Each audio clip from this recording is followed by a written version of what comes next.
नमस्कार दोस्तों, मैं प्रदीप आप सभी का स्वागत करता हूं आपके अपने परिवार एग्जामपुर क्विज मास्टर पे। हम हैं एग्जामपुर कलम से क्रांति। तो दोस्तों, आप सभी को पहले मेरा नमस्कार। आप सभी लोग जल्दी से क्लास में आ जाओ। देखो, थोड़ी सी क्लास कई बार लेट हो जाती है, तो क्लास लेट होने की वजह से आप परेशान मत हुआ करो प्लीज। एक आध मिनट, 10 मिनट, 12 मिनट, कभी कभार लेट हो जाती है, कभी 10-5 मिनट, कभी नहीं भी होती है। तो प्लीज आप लोग कोऑपरेट किया करो थोड़ा सा, क्योंकि घर से क्लासेस कर रहे हैं, इंटरनेट की बहुत इशू चलती है। ठीक है, लॉकडाउन में कहीं कोई फंसा है, कहीं कोई फंसा है, बहुत सारी प्रॉब्लम्स होती है ना। इंटरनेट की क्लास है, ऑनलाइन क्लास है, तो ऑनलाइन क्लास में थोड़े बहुत एरर्स आते रहते हैं ना, उस चीज को आप समझ सकते हो। तो क्लास को स्टार्ट करेंगे। क्लास को स्टार्ट करने से पहले डेली आपको एक क्वेट होती ही है। लिखा है, अक्सर अकेलेपन से वही गुजरता है जो जिंदगी में सही फैसलों को चुनता है। आप सोचोगे ये तो 2 लाइनें है इसमें, ठीक है कोई बात नहीं, लेकिन आपको पता नहीं है कि ये चीज क्या है। समझ रहे हो मेरी बात को? आपको पता नहीं है ये चीज क्या है। मेरे कहने का अर्थ है कि यहां पे जो लिखा है कि अक्सर अकेलेपन से वही गुजरता है जो जिंदगी में सही फैसलों को चुनता है। आपको मैं एक छोटा सा एग्जांपल देना चाहता हूं। आप मान लो कभी किसी के साथ रिलेशनशिप में हो, और उस रिलेशनशिप में आपको पता है कि ये अब मेरे लिए खतरा पैदा हो रहा है, मेरे लिए जहर बन रही है ये रिलेशनशिप, तो मुझे इसे खत्म कर देनी चाहिए। आपका दिमाग तो ये आपको संदेश भेज देगा, परंतु दिल बोलेगा अरे नाना ये गलती मत करना, ये मत कर देना, गलती से भी खत्म नहीं करना है, तो वो खत्म नहीं होने देगा। तो एक आपके अंदर बैठे दो शख्स में से एक सही और एक गलत बोलेगा। हमेशा आप अपने दिमाग का इस्तेमाल करके जिस जगह पे चलोगे आप जरूर सक्सेस होगे। दिल की सुनो पर उतनी भी मत सुनो कि आपको बर्बाद करके छोड़ देगा। तय अकेलेपन का मतलब है कि जब आप अकेले हो तब आप अपने काम को बहुत अच्छे से फोकस से कर सकते हो। जब आप दो लोगों के साथ हो और आपको ये बात पता है कि वो दो लोग मेरा सपोर्ट नहीं कर रहे हैं, वो मुझे परेशान करने के लिए, मेरा टाइम वेस्ट करने के लिए मेरे साथ हैं, तो आपको उन्हें छोड़ देना ही बेहतर होता है। यही एक सच्चाई है, ठीक है। तो यही है कि आप जिंदगी में सही फैसलों को जब ही चुनोगे जब आप अकेले होगे। आप बिल्कुल शांति से अपनी चीजों को देखकर अच्छे से समझ के चलो, जो करो वही जो आपको बेहतर लगे। सुनो सभी की पर करो अपनी मन की। आप मुझे इंस्टा पे भी फॉलो कर सकते हो, PRADEEPSIRGS, प्रदीप सर GS करके सर्च करोगे, आपको इंस्टाग्राम पे मिल जाऊंगा। वहां पे मुझे फॉलो करके कोई भी मैसेज, कोई भी क्वेरी कर सकते हो, आप कुछ भी पूछ सकते हो। क्लास को स्टार्ट करेंगे। इस क्लास में अच्छा एक और मोटिवेशनल कोट है, विश्वास वह शक्ति है जिससे उजड़ी हुई दुनिया में भी प्रकाश लाया जा सकता है। बिल्कुल सही बात है। आप में से कितने ऐसे बच्चे हैं जिन्होंने यूपीएसआई को फॉर्म डाला होगा जिसमें वो बहुत परेशान होंगे कि मुझे मैथ नहीं आती, मुझे रीजनिंग नहीं आती, मुझे जीएस समझ नहीं आती, मुझे हिंदी समझ नहीं आती। किसी की हिंदी अच्छी होगी तो जीएस खराब होगी, किसी की जीएस हिंदी अच्छी होगी तो मैथ खराब होगी, मैथ अच्छी होगी तो रीजनिंग खराब होगी। कुछ ना कुछ तो एक दो सब्जेक्ट में कमजोर होगा ही, तो वो विश्वास नहीं अंदर ला पा रहा है। जब आप अपने अंदर विश्वास लेके आओगे तब आप उस उजड़ी हुई दुनिया में प्रकाश ला सकते हो, ठीक है। तो अपने अंदर विश्वास रखो, विश्वास रखो, विश्वास की शक्ति जगाओ और आप कर सकते हो। You can do it. आगे देखते हैं। दिए गए विकल्पों में से सही का चयन आपको करना है, रिक्त स्थान की जगह पे भरना है। क्या आएगा? माता पिता किशोरों को स्वयं के खाली स्थान से सीखने में मदद करते हैं।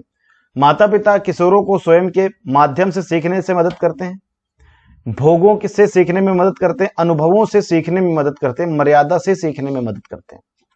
माता पिता किशोरों को स्वयं के अनुभवों से सीखने में मदद करते हैं। माता पिता आपसे बोलते हैं अरे पढ़ ले खच्चड़, पढ़ ले पढ़ ले, यानी कि उन्होंने नहीं पढ़ाई की तो इसलिए उन्हें इस पढ़ाई का महत्व पता है, उन्हें इस अनुभव का पता है। बोलते हैं कि नहीं बोलते हैं? बोलते हैं कि कभी भी ना गलत कामों में मत पड़ना, कभी गलत संगत का असर मत डालना अपने ऊपर, क्योंकि ये सब चीज वो झेल चुके हैं, इसलिए ये चीज बोलते हैं, उनका इस चीज का अनुभव है। इसलिए कहा गया कि माता पिता किशोरों को स्वयं के अनुभवों से सीखने में मदद करते हैं, ना कि माध्यम से। कुछ बच्चे यहाँ पे ए उत्तर दे रहे हैं जो कि गलत हो गया, अनुभव। अगला है, सुधी का तिर्यक बहुवचन दिए गए शब्द, दिए गए विकल्पों में से कौन सा होगा? सुधी का तिर्यक बहुवचन, सुधी का देखो एक वचन, द्विवचन और आपका बहुवचन। तो प्रथम, सेकेंड एंड थर्ड, पहला, दूसरा, तीसरा। तीसरा पूछ रहा है, तिर्यक बताना है, ठीक है। अभी आपको एक वचन और बहुवचन पूरा अच्छे से पढ़ा दूंगा, समझ में आ जाएगा, ठीक है। सुधी का तिर्यक बहुवचन, तो यहां पे आपका क्या आ जाएगा? यहां पे आ जाएगा सुधीजन। सुधी का तिर्यक बहुवचन हो जाएगा सुधीजन। कुछ इंपॉर्टेंट पॉइंट है उनको देखो पहले आप। वचन क्या है? भाषा विज्ञान में वचन नंबर एक संज्ञा, सर्वनाम, विशेषण और क्रिया आदि की व्याकरण संबंधी श्रेणी है जो इनकी संज्ञा की सूचना होती है, एक, दो आदि। अधिकांश भाषाओं में दो वचन होते हैं, एक वचन तथा बहुवचन, किंतु संस्कृत में तीन वचन होते हैं। क्या क्या होते हैं? एक वचन, द्विवचन और बहुवचन। देखो एग्जाम में क्वेश्चन बनेगा कि वचन कितने प्रकार के होते हैं, तो दो प्रकार के होते हैं, एक वचन तथा बहुवचन। क्योंकि दो या दो से अधिक वस्तुओं को वचन बहुवचन कहा जाता है। अगर दो हैं तो द्विवचन हो सकता है, परंतु दो हैं तब उसे बहुवचन भी तो कहा जा सकता है, इसलिए एक वचन तथा बहुवचन होता है। किंतु संस्कृत तथा कुछ और भाषाओं में द्विवचन भी होता है। ठीक है, वचन। भाषा विज्ञान में वचन नंबर एक संज्ञा। अच्छा ठीक है, वही है, चलो कोई नहीं। देखो एक वचन क्या होता है, हिंदी में दो वचन होते हैं। एक वचन क्या होता है? शब्द के जिस रूप में, ध्यान से पढ़ना आज के बाद, वचन में गलती नहीं करोगे आप। शब्द के जिस रूप में एक ही वस्तु का बोध होता है उसे एक वचन कहते हैं। जैसे लड़का एक है, गाय एक, सिपाही एक, बच्चा एक, कपड़ा एक, माता एक, माला एक, पुस्तक, स्त्री, टोपी, बंदर, मोर आदि, ये सब एक है। यानी जहां पर एक की बात कही जाए वहां पे एक वचन, जहां पर आपको अनेकता का बोध हो वहां पे बहुवचन। जैसे लड़के बहुत सारे हो गए, गायें बहुत, कपड़े, टोपियां, मालाएं, माताएं, पुस्तकें, वधुएं, गुरुजन, रोटियां, स्त्रियां, लताएं, बेटे, ये सब बहुवचन में आ जाएंगे।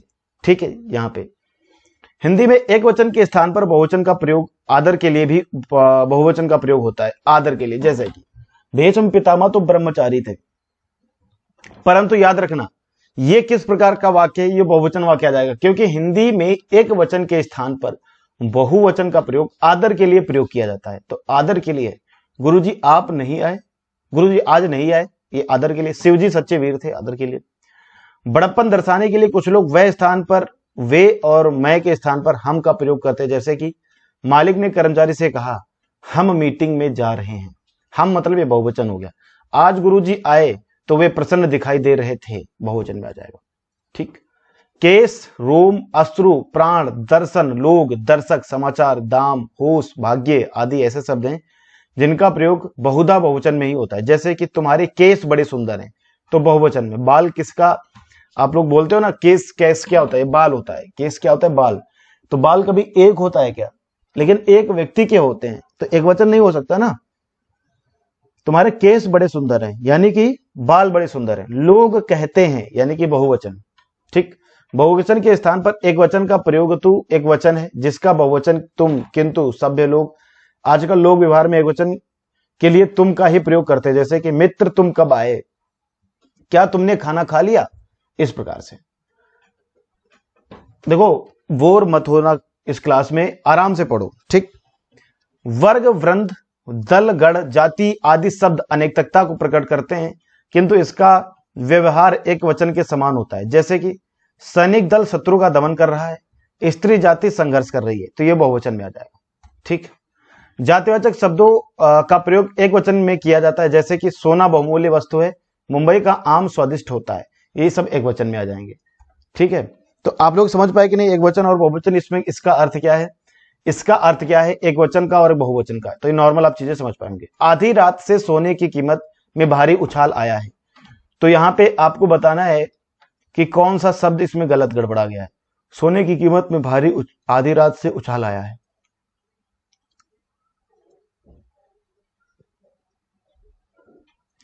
आधी रात से सोने की कीमत में, तो यहां पे आ जाएगा आधी रात से सोने की कीमत में भारी आधी रात से उछाल आया है, ये ठीक है। सोने की कीमत गड़बड़ है। 25 रुपए दीजिए विशेषण पहचानो, 25 रुपए दीजिए विशेषण पहचानो, 25 रुपए दीजिए विशेषण पहचानो, 25 रुपए दीजिए विशेषण पहचानो,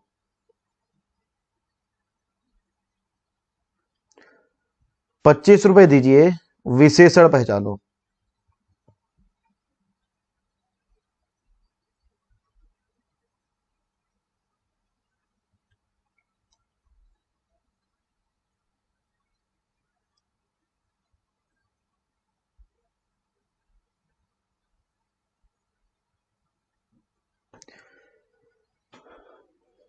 पच्चीस रुपए दीजिए विशेषण पहचाने।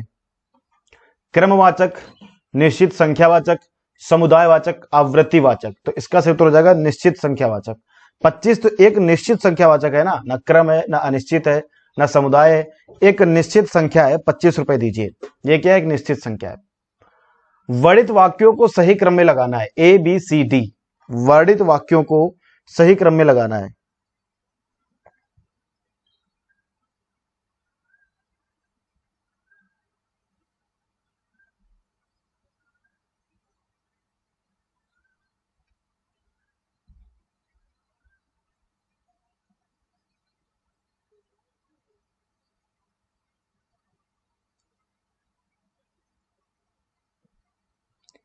जल्दी से बताइए।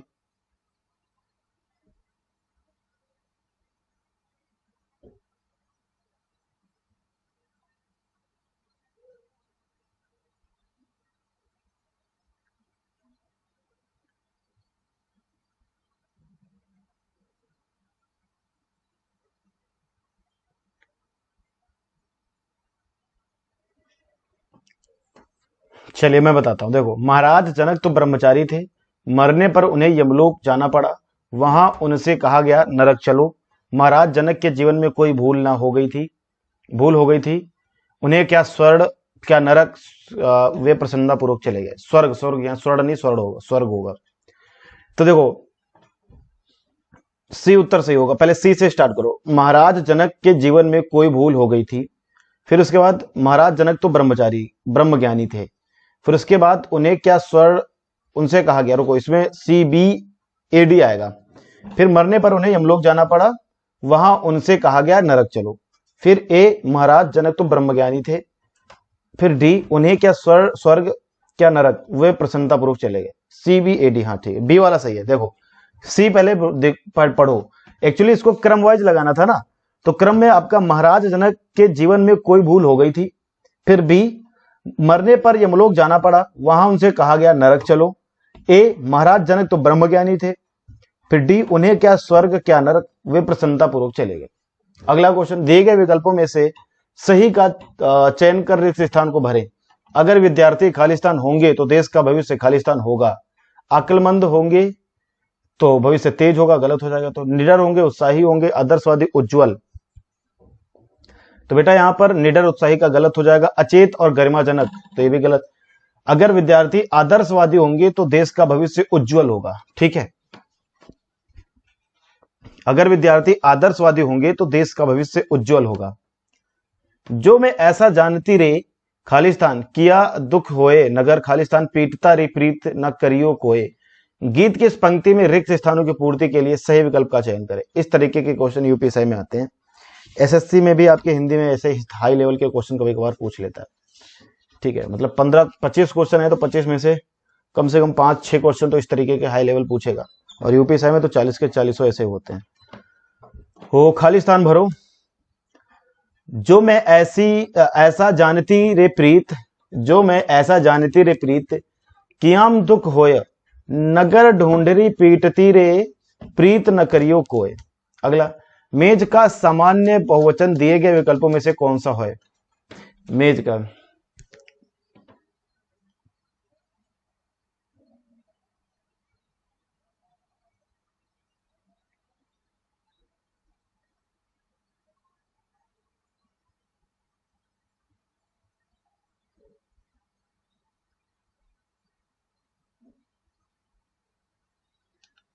बिल्कुल ठीक है। चलो एकदम करेक्ट आ जाएगा आपका मेजें। मेज का मतलब क्या हो जाएगा? बहुत सारी मेजें। अगला, निम्न वाक्य के किस भाग में त्रुटि है? मृत्यु के मुख में जा रहा व्यक्ति सदैव सच बोलता है। सदैव सच को बोलता है जा रहा व्यक्ति मृत्यु के मुख में। किस भाग में त्रुटि है?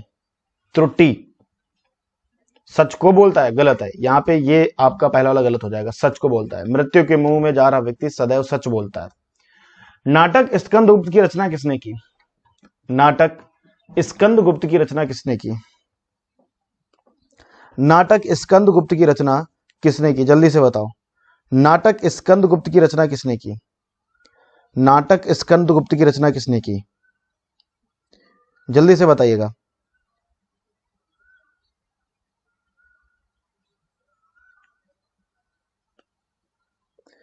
नाटक स्कंदगुप्त की रचना किसने की? मालती जोशी, जयशंकर प्रसाद, जैनेन्द्र कुमार या प्रेमचंद्र? बिल्कुल राइट आंसर आपका है जयशंकर प्रसाद। स्कंदगुप्त ये एक नाटक था, इसकी रचना किसने करी थी? जयशंकर प्रसाद ने। आंसू, लहर, झरना, कामायनी सब किसकी रचना है, ये आपको कमेंट में बताना है। आसमान का रंग नीला है, विशेष से पहचाने। आसमान का रंग नीला है, विशेष से पहचाने। आसमान का रंग नीला है, विशेष से पहचाने। आसमान का रंग नीला है, विशेष से पहचाने।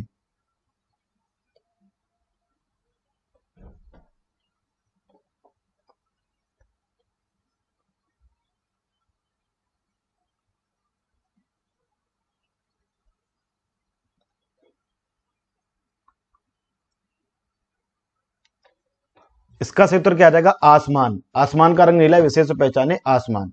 ठीक है, ये इसका यही तो विशेष से है मेन भाई, रंग नीला है तो विशेषण हो गया, आसमान मेन विशेष से। अगला, उच्छृंखल के 3 समानार्थी शब्द दिए गए हैं, एक शब्द समानार्थी नहीं है। ये जो उच्छृंखल लिखा है ना, इसमें आपको 3 शब्द उसके सेम जैसे हैं, परंतु एक समानार्थी नहीं। मैं अभी आपको पूरा बताऊंगा तो कौन नहीं है। इसका सही उत्तर हो जाएगा भुक्खड़। देखो, एक हो जाता है निरंकुश, उद्दंड, और आपका क्या हो जाएगा? अक्खड़। ये उच्छृंखल के समानार्थी शब्द हैं, पर एक शब्द समानार्थी नहीं, वो है भुक्खड़। देखो, कुछ अन्य उदाहरण के तौर पे समझाता हूं। जैसे पीयूष, ये पर्यायवाची में था, पीयूष। सोम, अमी, अमृत, सुधा, अमीय, ये पीयूष के पर्यायवाची यानी कि अमृत के पर्यायवाची हो गए। पीयूष, सोम, अमी, अमृत, सुधा, अमी, ये अमृत के पर्यायवाची। जल के पर्यायवाची नीर, वारी, तोय, सलिल, अंबु, ये जल के पर्यायवाची। जहर, विष के पर्यायवाची जहर, इलाहल, हलाहल, गरल और कालकूट, हलाहल बोलते थे पहले इसको। ठीक है, रस का हो जाता है शहद, पुष्परस, आसव, मधु, ये इसके अन्य उदाहरण हो जाते हैं। विचित्र के 3 समानार्थी शब्द दिए गए हैं, एक शब्द समानार्थी नहीं है, उस शब्द का चयन करें जो समानार्थी नहीं है। समान अर्थ वाला इसमें से नहीं है, विचित्र के दिए गए हैं, तो इसमें क्या आ जाएगा? अनुभव। विचित्र का क्या है? बड़े अनोखे आदमी हो, बड़े विचित्र आदमी हो, बड़े अद्भुत आदमी हो, बड़े विचित्र आदमी हो, भले विलक्षण आदमी हो यार, बड़े विचित्र आदमी हो। तो तीनों विचित्र के समानार्थी शब्द है, परंतु अनुभव, एक्सपीरियंस, ये अलग चीज है। ठीक है, अनुभव के पर्यायवाची क्या होंगे? अनुभूति, प्रत्यक्ष ज्ञान, एहसास, तजुर्बा आदि, ये अनुभव के पर्यायवाची होंगे। और कुछ पर्यायवाची जैसे जंगल का विपिन, कानन, वन, अरण्य, गहन, अख्य, कांतार, ये किसके हैं? जंगल के पर्यायवाची। पत्थर के पर्यायवाची पाहन, पाषाण, शिला, शैल, प्रस्तर, उपल, अस्म। पय के पर्यायवाची गोरस, क्षीर, दूध, दुग्ध। उपवन के पर्यायवाची उद्यान, गुलशन, चमन, फुलवारी, बगीचा, बाग और वाटिका। ये अन्य में आ जाते हैं। अन्य में भी तो आप सीखते हुए चल रहे हो ना। आगे, कनक कनकते सोगनी मादकता अधिकाय, इस पंक्ति में प्रयुक्त अलंकार। तो मैंने आपको बताया था कि जहां पर एक ही शब्द मतलब 2 बार आए परंतु उनके अर्थ अनेक हो, वहां पर कौन सा अलंकार होता है बेटा? वहां पर आपका होता है यमक अलंकार। तो यहां पर 2 शब्द एक ही बार आए हैं, अनक, कनक और कनक। एक कनक का मतलब है सोना और एक कनक का मतलब धतूरा। यहां पर यमक अलंकार हो जाएगा। ठीक है, आगे देखो, जिस पंक्ति में 2 समान दिखने वाले शब्द भिन्न भिन्न अर्थों में प्रयोग होते हैं वहां पर यमक अलंकार होता है। वही चीज बताई मैंने, कनक कनकते सोगनी मादकता अधिकाय। इस पंक्ति में कनक का अर्थ स्वर्ण और धतूरा, दोनों में अर्थ अलग अलग दिया गया है। सेम चीज अभी जो आपको बताई मैंने। आगे, दिए गए विकल्पों में से कौन सा शब्द स्त्रीलिंग है? कुर्सी, पेड़, शेर या लड़का। स्त्रीलिंग कौन सा है? तो स्त्रीलिंग है आपका कुर्सी। ठीक है, आगे, 1973 में साहित्य अकादमी पुरस्कार प्राप्त आलोक पर्व किसकी रचना है? 1973 में साहित्य अकादमी पुरस्कार प्राप्त आलोक पर्व, ये किसकी रचना है? जल्दी से बताओ। 1973 में साहित्य अकादमी पुरस्कार प्राप्त आलोक पर्व किसकी रचना है? भवानी प्रसाद मिश्र, शिवमंगल सिंह सुमन, हजारी प्रसाद द्विवेदी, भीष्म सहानी। तो ये रचना है आचार्य प्रसाद द्विवेदी जी की। ये रचना किसकी है? ये रचना है हजारी प्रसाद द्विवेदी जी की। आगे देखिएगा, हजारी प्रसाद द्विवेदी की रचना आलोक पर्व को सन 1973 में साहित्य अकादमी पुरस्कार मिला था। ठीक है, साहित्य अकादमी पुरस्कार मिला था 1973 में, बहुत इंपॉर्टेंट है, इसका स्क्रीनशॉट ले लीजिएगा। 1973 में साहित्य अकादमी पुरस्कार पाने वाले व्यक्ति थे हजारी प्रसाद द्विवेदी। आलोक पर्व एक रचना लिखी थी इन्होंने। रचना का नाम क्या था? आलोक पर्व। आलोक पर्व एक रचना लिखी थी, इसके लिए इनको 1973 में साहित्य अकादमी पुरस्कार मिला था। आलोक पर्व एक रचना लिखी थी, 1973 में साहित्य अकादमी पुरस्कार मिला था। साहित्य अकादमी पुरस्कार आलोक पर्व के लिए मिला था। आलोक पर्व 1973 में रचना लिखी थी, साहित्य अकादमी पुरस्कार मिला था। साहित्य अकादमी पुरस्कार 1973 में आलोक पर्व के लिए मिला था। समझ गए, अब तो याद हो गया होगा। 1973 में आलोक पर्व के लिए मिला था साहित्य अकादमी पुरस्कार हजारी प्रसाद द्विवेदी को। सही कहावत पहचानिए, सही कहावत पहचानिए, पहचानो भाई, सही कहावत पहचानो।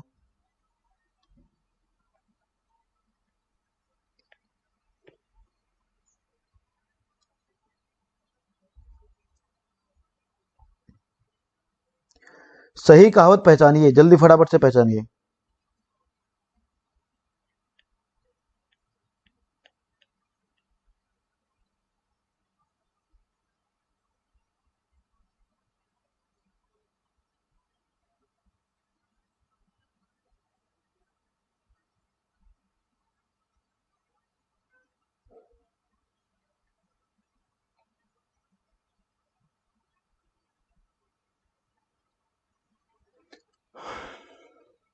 चलो, आप समझ के होंगे, बहुत बार यह कहावत घर में भी सुनी होगी, नाच ना आवे आंगन टेढ़ा। ठीक है, नाच न जाने आंगन टेढ़ा। जैसे कि आप लोग जब पेपर देने जाओगे तो बोलोगे कि सर वहां पे तो syllabus, out of syllabus questions आ गए थे जो बच्चों का नहीं हो पाएगा। तो मैं यही कहूंगा उन सभी के लिए एडवांस में, नाच ना आवे आंगन टेढ़ा है। पढ़े लिखे हो नहीं और बता रहे हो पेपर जो है पढ़ा लिखा नहीं आया कुछ भी। कुमार संभव के रचयिता कौन है? कुमार संभव, आपको साहित्य इस बार मुझे लग रहा है बहुत अच्छे से पढ़ाना पड़ेगा। कुमार संभव के रचयिता कौन है?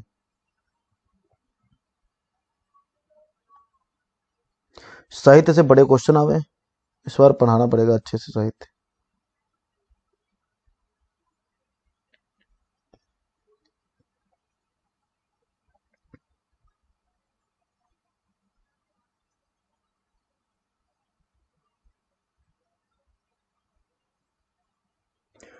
चलो, कुमार संभव इसके रचयिता हैं कालिदास जी। ठीक है, कुमार संभव के रचयिता कौन है? कालिदास जी। चलो, रहमन पानी राखे बिन पानी सब सून, पानी गए ना उबरे मोती मानस चून। वर्णित लोकोक्ति में प्रयुक्त अलंकार पहचानिए, वर्णित लोकोक्ति में अलंकार पहचानिए।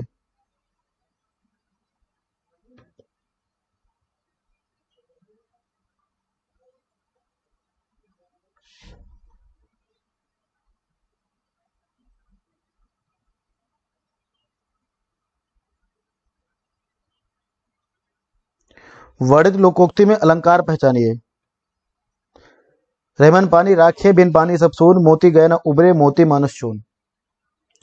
तो अलंकार यहाँ पे क्या बेटा, ध्यान से देखना, अभी आपको समझ में आएगा। इसमें श्लेष अलंकार, इसमें क्या है? श्लेष अलंकार। समझाता हूं श्लेष अलंकार। देखो, श्लेष अलंकार यहाँ उचित विकल्प है। कैसे? देखो, अन्य सभी विकल्प असंगत हैं, उपयुक्त पंक्ति में श्लेष अलंकार के भाव स्पष्ट झलक रहे हैं।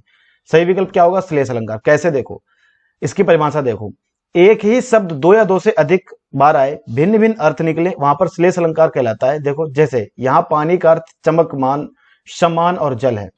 देखो, रहीमन पानी राखिए, ठीक, बिन पानी सब सून, पानी गए ना उबरे मोती मानो सून। तो यह जो पानी का अर्थ है ना, वो चमक से है। रहीमन पानी राखिए बिन पानी सब सून, पानी गए ना उबरे मोती मानो सून। मोती चमकता है ना, इसलिए एक पानी का अर्थ है चमकना, और एक का है आपका मान और सम्मान और जल है। एक का क्या है? जल है, इसलिए यहां पे श्लेष अलंकार हो जाएगा। बच्चा गया इस वाक्य में प्रयुक्त काल पहचाने। बच्चा गया इस वाक्य में प्रयुक्त काल पहचाने। बच्चा गया इस वाक्य में प्रयुक्त काल पहचाने।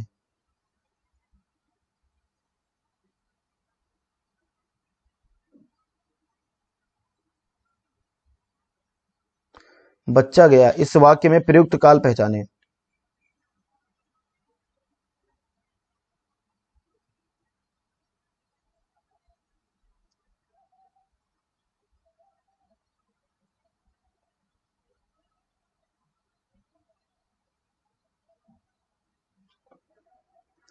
नहीं, देखो, इस वाक्य में जो प्रयुक्त काल है वो सामान्य भूतकाल है। बच्चा गया मतलब ये एक नॉर्मल भूतकाल है। बच्चा गया, ठीक है, बच्चा जा चुका होगा तो नॉर्मल आपका भूतकाल हो जाएगा, लेकिन ये सामान्य भूतकाल है। अगला है, गलत कर दिया काफी लोगों ने। विकल्पों में वर्णित वाक्यों में से गलत वाक्य कौन सा है? विकल्पों में वर्णित वाक्यों में से गलत वाक्य इनमें से कौन सा है? बताओ जल्दी से, गलत वाक्य कौन सा है?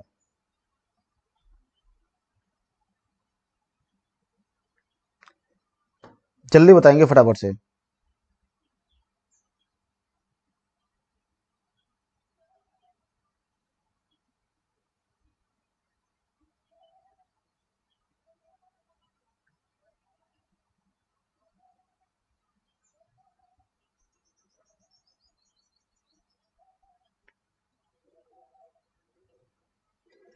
जिधर दृष्टि डालो विज्ञान के चमत्कार दिखाई पड़ते हैं। हमें उपलब्ध सभी सुख सुविधाएं विज्ञान की ही देन है।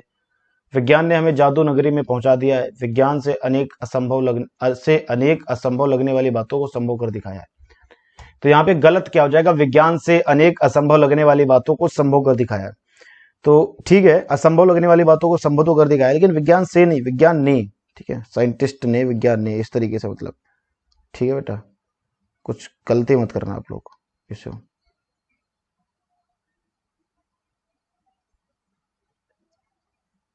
आगे बढ़े। दिए गए विकल्प में से अनुकूल का विरोधार्थी शब्द कौन सा होगा? अनुकूल का विलोम बताओ।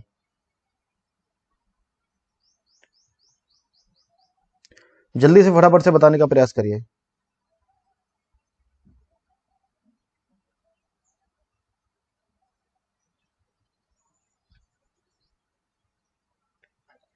तो इसका मतलब क्या होगा? इसका मतलब होगा प्रतिकूल। इसका मतलब क्या होगा? इसका मतलब होगा प्रतिकूल। समझ गए मेरी बात को? इसका मतलब क्या होगा? अनुकूल का प्रतिकूल।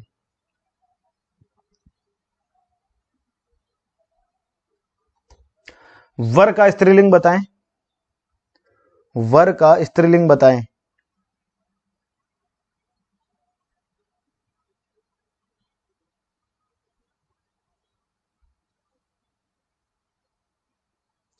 वर का स्त्रीलिंग बताएं।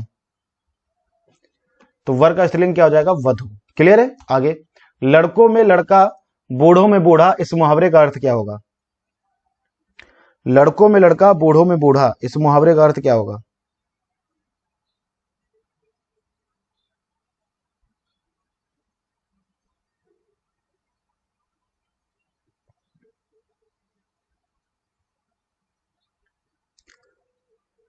लड़कों में लड़का बूढ़ों में बूढ़ा, इस मुहावरे का अर्थ क्या होगा?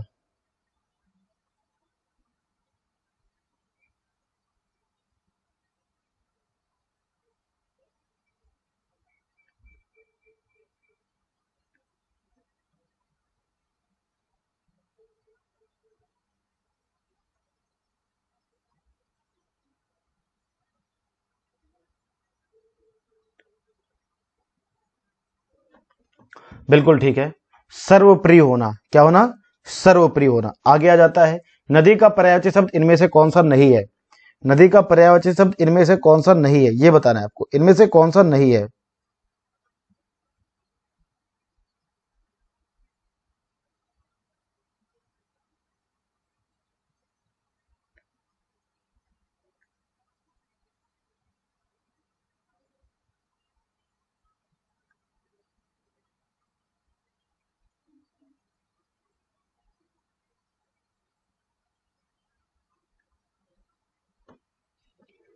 बिल्कुल ठीक है, इनमें से है कौन सा नहीं? ऊषा नहीं है, सरिता, नद्य, तटिनी, ये सब हैं। दिए गए विकल्पों में से सही का चयन करना है। चित्र वर्णन एक ऐसी कला है जिसमें मन के भाव होते हैं, विस्तृत, प्रकट, समक्ष या भयभीत।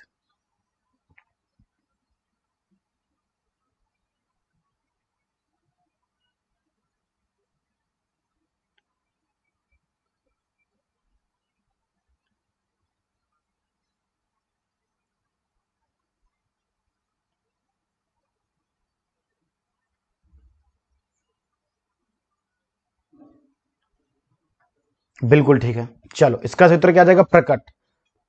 प्रकट होते हैं, विस्तृत नहीं होते हैं, समक्ष नहीं होंगे, भयभीत नहीं होंगे, प्रकट। पाप की पराकाष्ठा होना, इस मुहावरे का अर्थ बताएं।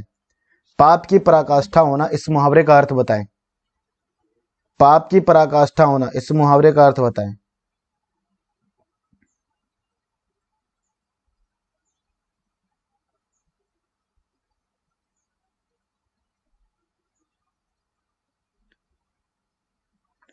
पाप की पराकाष्ठा होना, इस मुहावरे का अर्थ बताएं।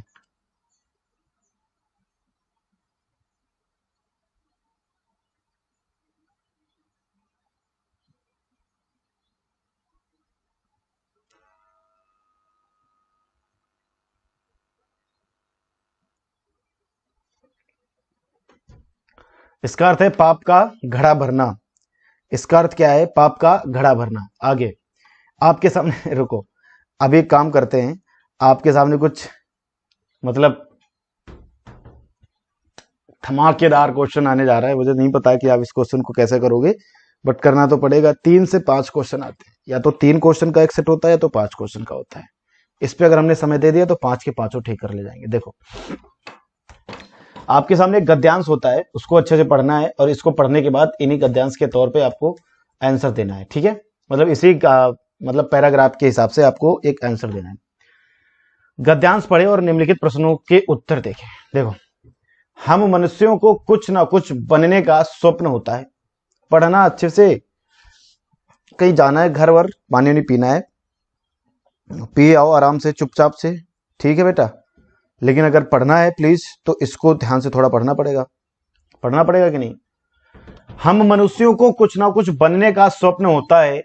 हम अपने स्वप्न को साकार रूप से प्रदान करने के लिए उसे अपना आधार और लक्ष्य बना लेते हैं।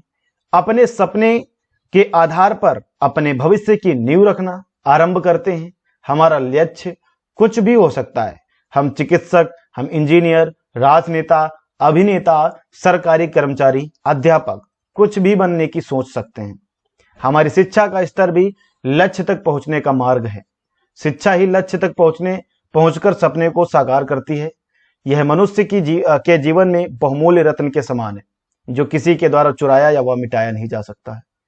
यक्ष द्वारा पूछे गए प्रश्न की विदेश में मनुष्य का साथी कौन होता है? युधिष्ठिर द्वारा इसका उत्तर दिया गया था विद्या। महाभारत में युधिष्ठिर और यक्ष के इस संवाद से स्पष्ट हो जाता है कि शिक्षा प्राचीन काल से ही मनुष्य के जीवन में महत्वपूर्ण रही है। मतलब जो मैंने पैराग्राफ भी आपके सामने प्रकट किया है, उत्पन्न किया है, वो भी किस पर है बेटा? शिक्षा के ऊपर है। तो आप शिक्षा का महत्व समझ सकते हो कितना बड़ा है। एक बार फिर पैराग्राफ पढ़ेंगे, क्लियर हो जाएगा।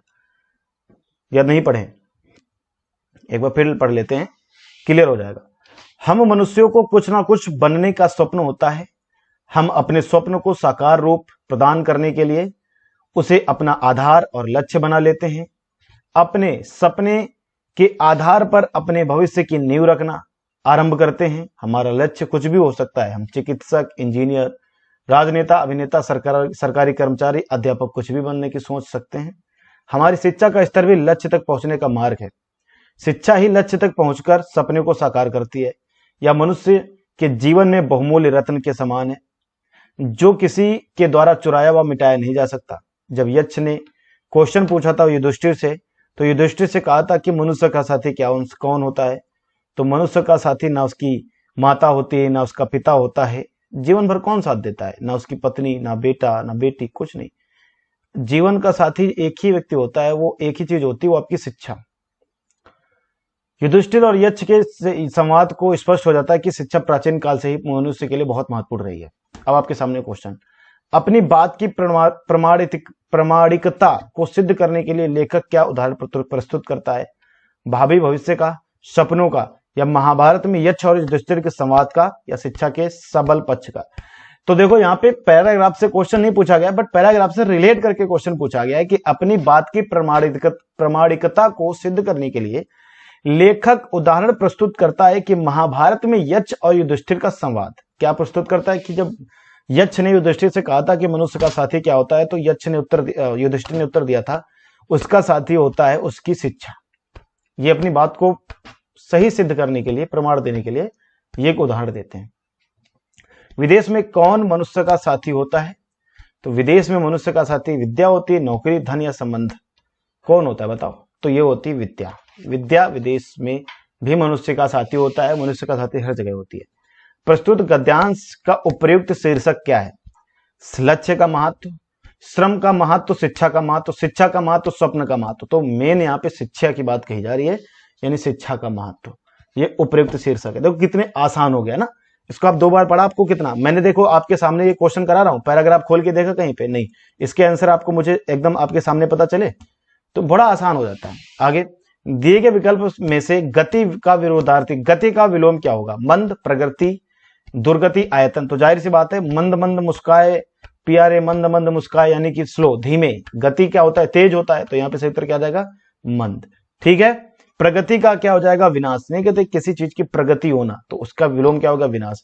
दुर्गति होना, नहीं कहते अरे यार तुमने तो मेरी बिल्कुल दुर्गति ही करा डाली, बेइज्जती करा देना, इसका मतलब होगा सदगति, बहुत सम्मान होना। आयतन और इसका मतलब होता है शिथिलता। आयतन एक नॉर्मल चीज और शिथिलता, आयतन का मतलब होता है जैसे किसी चीज की आयतन है तो थोड़ा गहरा होगा, शिथिलता मतलब बिल्कुल गहरा नहीं होगा, ऊपर ऊपर खाली दिखेगा। अगला, दिए गए विकल्पों में से किशोर का समानार्थी शब्द